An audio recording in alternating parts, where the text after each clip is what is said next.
लेकिन ये अगर आप समझ जाओगे तो आपको क्लियरली पता चलेगा कि योग क्या है और उसकी प्रक्रिया क्या है। जैसे स्थिर सुखम आसनम, स्थिर का मतलब क्या होता है? स्टेडीनेस। और सुख का मतलब क्या होता है? प्लेजर। अगर मैं जॉगिंग चालू करूं या जंपिंग चालू करूं या हाथ पैर के व्यायाम चालू करूं तो यह स्थिर नहीं होगा। इससे फायदा अलग हो सकता है, लेकिन जो माइंड को ट्रेनिंग देनी है वो फायदा नहीं होगा। फॉर एग्जाम्पल, किसी की रिजिडिटी है और वो झुक नहीं सकता है, लेकिन मैं उसको जबरदस्ती झुकाने की कोशिश करूं तो ये स्थिर सुखम नहीं होगा, ये स्थिर दुखम आसन होगा। तो हम साइंस ही बदल देंगे। प्रयत्न शैथिल्य है, उसमें एफर्टलेस है, लेकिन अगर जबरदस्ती हम करेंगे तो उसकी इंजुरी होगी। और सबसे बढ़िया तो तत्व द्वंद्वान भी घात है। द्वंद्व का मतलब है कॉन्फ्लिक्ट, द्वंद्व का मतलब है कंपटीशन। वो कहता है अरे द्वंद्व कम करना है। जैसा मन का शरीर के साथ होने वाला द्वंद्व, मन का भावनाओं के साथ होने वाला द्वंद्व, शरीर का भावनाओं के साथ होने वाला द्वंद्व हमें तो कम करना है, लेकिन हमें ये मालूम नहीं है, इसके लिए तो हम द्वंद्व बढ़ा रहे हैं। अगर ये फंडामेंटल आपको मालूम नहीं होगा तो बड़ा प्रॉब्लम होगा। अगर ये आप इस्तेमाल करोगे तो फायदा होगा। और एक आपकी पर्सनालिटी है, अगर आपको डायनामिक करोगे तो कोई प्रॉब्लम नहीं है। डायनामिक तरीके से कुछ प्रैक्टिसेस करते हो, हमें सभी को मालूम है, इसमें कोई बहुत नई बात नहीं बता रहा। We perform all the dynamic exercises to develop our motor qualities. We know that. Which are the motor qualities? Strength, speed, endurance, agility, flexibility, neuromuscular. आपका उद्देश्य क्या है? आपको अगर स्ट्रेंथ बढ़ानी है, definitely go for dynamic practices. लेकिन आपको मन को स्थिर करना है तो आपको स्टैटिक में जाना पड़ेगा। हमने देखा है कई बार, हमें यह मालूम है कि स्टैटिक और डायनेमिक दो प्रकार के प्रैक्टिसेस हैं, लेकिन क्या हमें मालूम है कि स्टैटिक में भी दो प्रकार हैं? एक को कहा जाता है एक्टिव स्टैटिक और दूसरे को कहा जाता है जनरली पैसिव स्टैटिक। योगिक प्रैक्टिसेस ये स्टैटिक पैसिव है, जिसमें रिलैक्सेशन करना है आपको। लेकिन आज भी स्पोर्ट्स फील्ड में और फिजिकल एजुकेशन में हम स्टैटिक तो कहते हैं, लेकिन वो भी हम एक्टिव करते हैं, उसका कोई फायदा नहीं होगा। क्योंकि ये जो माइंड और इमोशनल लेवल का जो प्रॉब्लम है वो आपके शरीर पे आया है। आपने देखा होगा जब आप गुस्सा होते हो तो आपका शरीर कैसे सिकुड़ जाता है, अकड़ जाता है। क्यों? क्योंकि प्रॉब्लम और गुस्सा आपके मन और इमोशनल लेवल पे है। इसलिए अगर प्रॉब्लम एंड इमोशनल डिस्टर्बेंसेस ये आपके शरीर के ऊपर आता होगा तो शरीर को अगर रिलैक्स कर दिया तो डेफिनेटली आपकी मेंटल और इमोशनल लेवल काम हो जाएगी। इतना सिंपल प्रिंसिपल है, लेकिन हमें समझ में नहीं आता है। तो यहां पर ये जो डिफरेंस है, जिसको स्टैटिक और डायनेमिक कहा गया है, मैं ये नहीं कह रहा हूं स्टैटिक अच्छी और डायनेमिक बुरी है। मैं ये भी नहीं कह रहा हूं कि डायनेमिक अच्छी और स्टैटिक बुरी है। मैं ये कह रहा हूं कि what is your purpose. If you want to, for example, आपको बाइसेप्स बढ़ाना है, सीधे जिम में जाइएगा, डंबल्स कीजिएगा। लेकिन हाथ जोड़ के कहता हूं, उसको डंबल्स योगा मत बोलिएगा, उसका कोई रिलेशन डंबल्स योग से नहीं है। लेकिन लोगों को मालूम है आजकल योग ये तो हॉट केक है, किसी के साथ भी जोड़ दो। रोज आप वेबसाइट खोल के देख लो, रोज 100-200 प्रकार के योग निकल रहे हैं, लोग अपना अपना योग दे रहे हैं। लेकिन अगर आप ट्रेडिशनल जो संतों ने लिखा है उसको अगर आप फॉलो करो तो कोई भी डिफरेंसेस नहीं है। ये बड़ा क्लियर तरीके से लिखा है कि किस प्रकार से योग करना है। तो क्या लिखा है क्लियर तरीके से? हमने देखा व्हाट दे हैव रिटन। और एक पर्सनालिटी हमारी बची है, स्पिरिचुअल पर्सनालिटी। अगर स्पिरिचुअल पर्सनालिटी हमारी स्ट्रांग होगी, remember spirituality is nothing to do with religion. Spirituality अलग है और रिलीजन अलग है। हम स्पिरिचुअलिटी को गलती से रिलीजन समझते हैं, लेकिन spirituality is your own one of the personalities.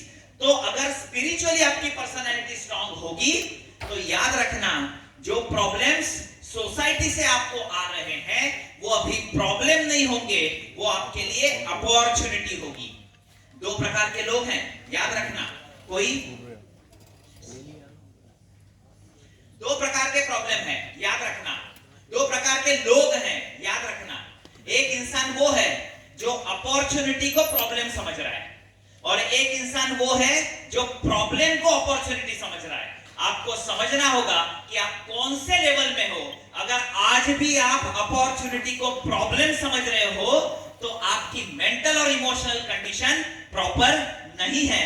लेकिन अगर आप आज खुद को प्रॉब्लम को अपॉर्चुनिटी समझ रहे हो तो डरने की कोई बात नहीं। Your mental emotional and spiritual condition is proper. तो यहाँ पर कुछ स्पिरिचुअल प्रैक्टिसेस हैं, यम नियम, फॉर एग्जांपल धारणा, ध्यान, अलग प्रकार के। अगर ये बात जिसको समझ में आ गई, yoga is for integrated of personality, वो तो समाज में एक मॉन्क बैठ के बैठा है। लेकिन जो सिर्फ फिजिकल और फिजिकली कर रहा है, फ्लेक्सिबिलिटी, वजन कम करना और पसीना, वो रहते हुए भी इस प्रकार का है। शायद ये फोटो नहीं है, ये मिरर होगा, आप देख लीजिए अगर आप ऐसा कर रहे हैं तो। So try to understand yoga is for this and to achieve. तो डिजीज की हेल्थ क्यों डिस्टर्ब हो रहा है? It is very clear, all the activities are mental activities, because in every activity mind is involve. तो बीमार होने में और ठीक होने में भी माइंड का रोल है। लेकिन सिर्फ फिजिकल को आप ट्रीटमेंट देंगे तो 50% क्योर होगा और उसके बाद आपको बीमारी फिर रहेगी। तो बस ये कई प्रकार के कोटेशन है, हमें मालूम है। जैसे भगवत गीता कहती है, बंधुरात्मा नमस्तस्य यैनात्मेवात्मना जितः अनात्मनस्तु शत्रुत्वे वर्तेतात्मेव शत्रुवत्। क्या कहता है वो? For the one who has conquered the mind is the best friend. ये कॉन्फ्रेंस से आप सब कुछ भूल गए तो चलेगा, लेकिन एक बात याद जरूर रखना कि मन आपको नचा रहा है या आप मन को नचा रहे हो। आप मन के गुलाम हो या मन आपका गुलाम है। इतना भी सोच लिया तो आपको पता चलेगा कि क्यों आपको अलग प्रकार के डिजीज हो रहे हैं। आखिर में सिर्फ जो चित्त के बारे में बोल रहा था, कई प्रकार के ग्रंथ हस्तलिखित मिले और पब्लिश करने का मौका मिला, और आप वेबसाइट देख सकते हैं। एक 3 मिनट है मेरे पास, 3 बस, आई जस्ट फिनिश। तो चित्त के बारे में मैं बता रहा था, ये जो डेफिनेशन है, कितना बता के मैं रुकता हूँ। यहाँ पे हमने देखा कि डेफिनेशन है योग की, योगः चित्त वृत्ति निरोधः। ये चित्त क्या है? और चित्त का मतलब है combination of your 3 faculties, mind, ego and intellect. अभी ये काम कैसे कर रहे हैं? मैंने कहा प्रॉब्लम कहां पर है? वृत्ति is a problem, thought is a problem. Physically आप बैठे हो लेकिन मन बाहर चला गया, और दिस इज द रियलिटी। आप भले ही बोलो नहीं, लेकिन आपका माइंड बाहर है, कहीं और है। अब ये मन कैसे काम कर रहा है? जब ज्यादा विचार होंगे तो ज्यादा प्रॉब्लम है, कम विचार होंगे तो कम प्रॉब्लम है। ज्यादा विचार होंगे तो कई प्रकार की बीमारियां होंगी, ये योग कहता है। अब ये चित्त 5 लेवल में आपका काम कर रहा है, क्षिप्त, मूढ़, विक्षिप्त, एकाग्र और निरुद्ध। ये समझने की कोशिश कीजिएगा। There are 5 different levels. आपने फिर पूछना है कि इसका कोई संदर्भ है क्या, तो आपको हस्तलिखित बता रहा हूं। अगर आप पढ़ सके वहां पे, क्षिप्त, मूढ़, विक्षिप्त, एकाग्र, निरुद्ध, चित्त भूमयः। चित्त की भूमि को अगर स्ट्रांग करना है आपको, यानी खुद के अस्तित्व को अगर स्ट्रांग करना है, तो आपको ये 5 लेवल समझना आवश्यक है, कैसे काम कर रहा है चित्त। For example, if you consider the red circle is like your mind, और जो एरोज हैं वो आपके थॉट हैं, उसको कहते हैं क्षिप्त। कई बार आपने देखा होगा कई प्रकार के थॉट हैं। कॉल आया है, जाना है, लेकिन अटेंड करना है क्लास, उतने में किसी ने काम के लिए बुलाया, उतने में भूख लगी, अलग विचार है। कई प्रकार के विचार आपके साथ होते हैं, उसको कहा जाता है क्षिप्त। उसके बाद कंपैरेटिवली क्षिप्त, mood state is good, at least systematic thoughts are there, कम से कम। लेकिन ये भी बड़ा प्रॉब्लम है, क्योंकि सिस्टमैटिक भले ही हो लेकिन कई प्रकार के थॉट्स हैं। उसके बाद विक्षिप्त, कंपैरेटिवली विक्षिप्त is better because thoughts are less and in one direction. लेकिन चित्त वृत्ति निरोध का मतलब है complete cessation of modification of thought. इसलिए विक्षिप्त भी हमें नहीं, हमें चाहिए the next which is called एकाग्र, वन पॉइंटेडनेस। और वन पॉइंटेडनेस होगा तो मोस्ट ऑफ द बीमारियां, the diseases are totally gone. Final में तो योग प्रैक्टिसेस कहता है कि निरुद्ध स्थिति में ही जाना है, क्योंकि निरुद्ध स्थिति में अगर जाओगे तो थॉट ही नहीं है, and no thought no problem. इसको कहते हैं समाधि, इसको कहते हैं अल्टीमेट हेल्थ। लेकिन कम से कम हम एकाग्र तो जा सकते हैं।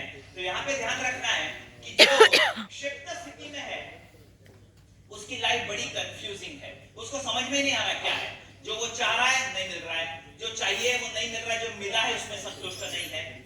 उसके बाद ये जो मूढ़ वाला है उसकी भी लाइफ बड़ी कंफ्यूजिंग है, जो चाहिए कभी कभी उसको मिल रहा है। विक्षिप्त वाले भी, लेकिन एकाग्र वाले की लाइफ नो कंफ्यूजिंग है, क्योंकि वो जो चाह रहा है वो पा रहा है, क्योंकि उसके विचार बड़े स्थिर हैं। योगिक विषय इसलिए है हमें क्षिप्त से लेकर कम से कम एकाग्र तक जाना है, और वहां तक पहुंच गए तो इसी को हम लोग वेलनेस कहते हैं। इस वेलनेस के लिए सभी ग्रंथों ने अलग अलग प्रैक्टिसेस बताई हैं। उसमें फॉर एग्जांपल अष्टांग योग जो हमें मालूम है, यम नियम आसन प्राणायाम, प्रत्याहार धारणा ध्यान और समाधि।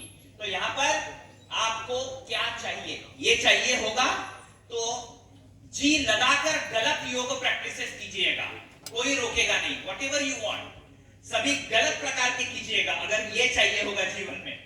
और अगर ये चाहिए होगा आपको जीवन में, तो कम से कम फंडामेंटल प्रिंसिपल्स आपको पता चलने चाहिए योग विषय के क्या है। तो यहाँ पर जो फंडामेंटल प्रिंसिपल हैं, अगर आपने डिस्टॉर्टेड प्रैक्टिसेस योग विषय की तो आप डिजीजेस को इनविटेशन देने वाले हो, और ऐसे ऐसे डिजीजेस होंगे कि जिसके बारे में कोई भी रेमेडी कहीं भी मेडिकल साइंस में नहीं है। ये टॉपिक अलग है, किसी दिन चर्चा करेंगे। लेकिन अगर आपने प्रॉपर प्रैक्टिसेस की है तो आपको सभी प्रॉब्लम का सॉल्यूशन आपको मिल सकता है। तो यहाँ पर finally what we exactly want, more we practice authentic proper, more we understand, more we understand, more we achieve, more we achieve, more we distribute, and what we want to distribute the message, कौन सा वाला message हमें देना है, और message है शरीर माध्यम खलु धर्म साधनम। ये जो यूनिवर्सिटी है उसका ब्रीद वाक्य ही है। What is the emblem, it is what is the slogan, शरीर माध्यम खलु धर्म साधनम। इसलिए remember the Vedas always talk about भद्रायाम सुमतो यतेम, let us strive for the wisdom that leads to the welfare of the all. Knowledge ऐसा होना चाहिए जो समाज के लिए आवश्यक हो, नॉलेज ऐसा होना चाहिए जो हमें बीमारी से मुक्ति के तरफ ले जाए। ये नॉलेज हमें नहीं चाहिए जो हमें बीमार करे। तय आपको करना है, योग विषय हमारे पास है। मैं जानता हूं ये मुश्किल है, क्योंकि पूरी दुनिया गलत प्रकार से सिखा रही है। आपको एक मौका है कि आप कर सकते हो। Definitely it is little difficult, but I am sure you can achieve. Finally मैं इतना कहूंगा, जब इरादा बना लिया ऊंची उड़ान का, तो देखना फिजूल है कद आसमान का। आप कर सकते हो इन सभी चीजों के लिए। So this is the vast spectrum of my topic today. I would like to convey very humble thanks to all the organizers for giving us